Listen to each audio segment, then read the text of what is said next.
Bem-vindos a este guia técnico sobre o Dyson V11. Somos a Kelatos Informática, especialistas em reparação técnica. Recolhemos o teu equipamento ao domicílio, fazemos diagnóstico gratuito e enviamos orçamento antes de reparar. Sem chamadas, sem deslocações. Estamos localizados na Cal Joaquim Maria Lopes 26, Madrid. Cómodo, transparente e profissional. Link na descrição. Teu Dyson V11 começa a fazer barulho estranho durante a limpeza.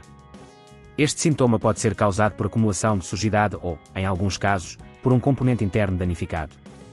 Se não resolveres este problema rapidamente, o barulho pode resultar em danos mais sérios no motor ou nas peças internas, o que poderá levar a uma reparação mais dispendiosa.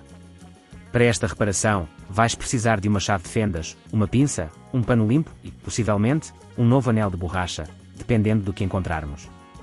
Para iniciares a reparação, desliga o Dyson V11 da corrente e certifica-te de que está completamente seco.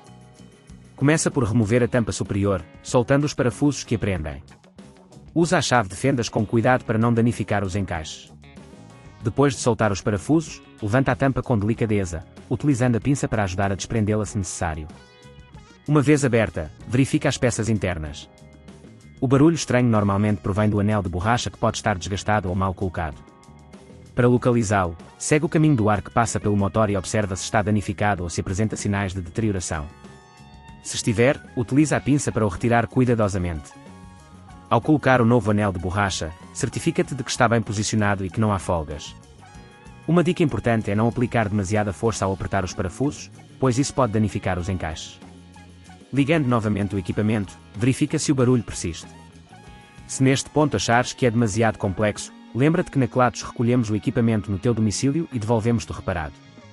Para evitar que este problema volte a ocorrer, é aconselhável realizar manutenções periódicas no teu Dyson V11, limpando regularmente os filtros e verificando as peças móveis para garantir que tudo está em boas condições. Se não queres arriscar danificar o teu equipamento, na Kelatos recolhemos, reparamos e devolvemos ao teu domicílio em todo o Portugal continental. Link na descrição.